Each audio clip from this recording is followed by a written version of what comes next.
Chapter 34. Robinson as Sailor. Ever since Robinson had finished his boat, he had been eager to make a tour of the island. He had indeed made a journey by land, but the deep forests and tangled vines made it very difficult to travel. His journeys had shown him but a small part of the land. He wished to know all about the land of which he, so far as he knew, was the sole master. His first care was to fit up his boat with provisions. He made some large baskets in which to carry food and a large covered jar for water. These he stored in the bow and the stern of his boat. He fastened his parasol on the stern for a shelter from the sun. He baked up a quantity of cakes or loaves of bread and packed them in his baskets. He had woven these so carefully that they would almost hold water. At last all was ready. It was on the 6th day of November, in the 6th year of his life on the island, that Robinson hoisted his sail and set out upon this voyage of discovery. He had waited until the wind was gentle and blowing as far easterly as it does at that place. He scudded along bravely, running with the land toward the east and north.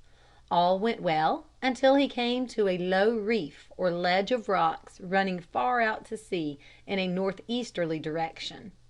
When Robinson observed this, he went on shore and climbed to a high point to see if it was safe to venture. He was afraid of hidden currents or streams of water. These might carry him away from the shore and prevent him from getting around the point. He did indeed observe that there was a current running out to sea past the ledge, but he thought he could by careful paddling keep his boat from striking the rock. If he could once get beyond the ledge, the wind would help him double or get around the point. Indeed, the danger was that the wind would blow him onto the rocks. He waited for 2 days for a gentle wind. At last, without sail, he pushed his boat into the current and was borne swiftly seaward. He found the current much stronger than he thought it would be. It rushed his frail boat on past the point of the rocks and out into the sea. Try as best he might, he could not change its course. He was steadily going out to sea. He gave himself up for lost. He reproached himself for being so rash and foolhardy as to trust his fortunes in so frail a craft. How dear at this time seemed the island to him! The wind which he had depended on to help him at this point has died down, so that it was at the mercy of the current. He kept urging his boat to the westward as much as possible with all his strength, hoping that a breeze would finally spring up. He struggled on bravely until about noon. He had been carried out a great distance into the sea, but not so far as to lose sight of the land. All at once he felt the breeze freshening up. It caught his sail, and soon his boat was cutting across the current. He did not have to go far before he was free from it and making headway for the island, which he reached about 4 o'clock in the afternoon. He found himself on the northern shore of the island, but before long the shore ran away to the southward again. He ran briskly along the west side until he found a little bay or cove. He determined to enter this, draw up his boat on shore, and make his way back home across the island on foot. He was almost exhausted with his great labor and was worn out with anxiety. In the center of the arms of the cove he found a little creek entering the sea. He paddled into this and found a good place to hide his boat. As soon as Robinson was again on land, he fell on his knees and with tears in his eyes thanked God for his deliverance. The island, which had seemed to him a prison, now seemed the fairest and dearest place in the world. Having made his boat safe, he started back toward his shelter, but he was too tired to go far. He soon came to a little grove of trees, beneath which he laid himself down and soon was fast asleep. You can imagine with what surprise Robinson was awakened out of his sleep by a voice calling his name. "Robinson! Robinson Crusoe!" it said. "Poor Robinson Crusoe! Where are you, Robinson? Where have you been?" He was so fast asleep that he did not at first rouse up entirely and thought he was dreaming. But the voice kept calling, "Robinson! Robinson! Poor Robinson Crusoe!"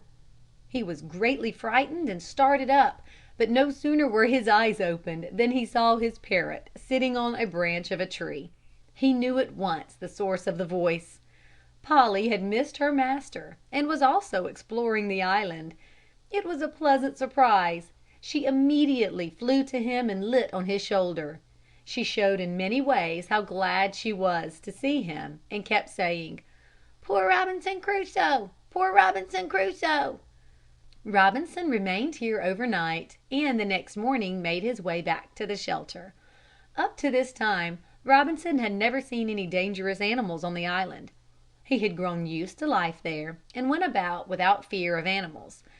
But as he was returning across a little opening he saw a clump of palms in the center of the opening swaying about.